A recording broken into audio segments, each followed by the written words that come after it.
Hey guys, welcome.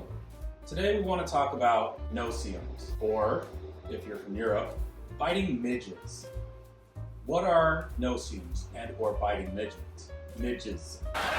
Basically, they're very much like a mosquito, only a lot smaller, probably about half the size of a mosquito if I had to guess. I'm no scientist. But they're small enough that they can wiggle right through your little screens that you typically have on your windows. And they're just a total nuisance and spawned from hell. So anyway, the differences between the biting midge and or Noseeum and mosquito is, unlike a mosquito, which has a proboscis, think of it as a straw that bloop, hooks you on the skin and they suck your blood right out of there. A Noseeum, or biting midge, has a more jagged kind of mouth, and they kind of tear your skin. And you think of it sort of like Texas Chainsaw Massacre, but on a microscopic level. And they rip your skin open and they spit their dirty, nasty saliva underneath there, and then drink your blood and do whatever they will with it and have their offspring to do it all over again in hell, I think. Anyway, that's what happens. And so that's why their bites and the aftermath are so horrible. And you feel like you just literally want to just peel out of your skin because it's terrible. It's like a mosquito bite on steroids, and you don't want any part of it. If you don't know about Noseeums, it's because you've never had an experience with them, and lucky you. But if you live near the woods, or if you're staying somewhere near the woods or a marshy area, I hear they're big in Florida. You know, we're here in the Pacific Northwest, and they're definitely here every spring. Seems to be the worst. But if you don't know about them, good for you. But if you do know about them, Sailing Moksha on YouTube, we've got this idea from her to create a couple different variations of some repellent.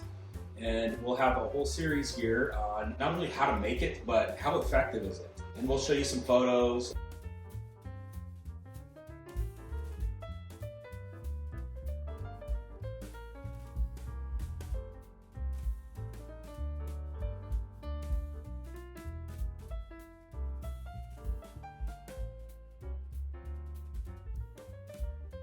For reference, and also the products here and where we got them and how much they cost. I'll just go over them really quickly. Unfortunately, I couldn't find all of this at the local Walgreens where I live, but I found most of it. The other stuff I got off of Amazon, specifically the witch hazel, which is hazel harvested from the finest witches, in case you don't know what that is. Listerine original formula, and the tea tree oil I found at my local Walgreens. And then the eucalyptus oil and lemongrass I got from Amazon. Another thing I got from Amazon that was really useful, I thought, was these glass bottles we're going to use for the application of our new repellent. They come with these cool little labels that are reusable and erasable with this little white marker and an eraser. It has a little magnet on the end. Came with this cleaning brush. Came with these caps if you didn't want to use the spray bottle. And a little funnel to help fill them up. Kind of cool. I'm going to let Mama Ree take it away, and she's going to demonstrate how to make this stuff, and we'll go from there. Hi guys. So I'm really excited about this video because I not only live in the woods, I work in the woods. So let me tell you, I detest these devil spawn.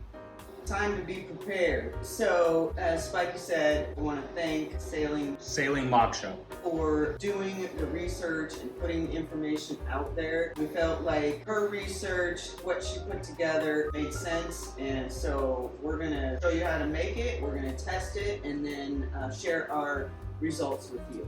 So our first formula that we're going to do is going to be 1 part Listerine, 1 part witch hazel, and 2 drops of the tea tree oil. So really simple, and we pre-measured just to kind of save you some time. So we'll get our Listerine in there. That's the Listerine. Now our witch hazel. 2 drops of the tea tree oil. So there we go. 1 down.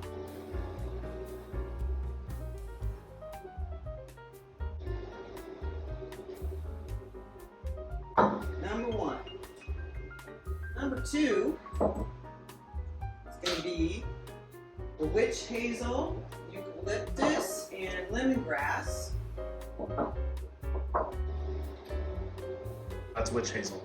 Now guys, as Sailing Moksha says in her video, the Listerine and the witch hazel both in either formula just act as a carrier for the main ingredients, which is the concentrate of the tea tree oil, eucalyptus, and lemongrass. Just FYI.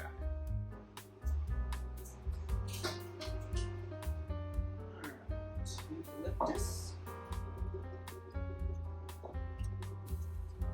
This is lemongrass. All right, simple as that.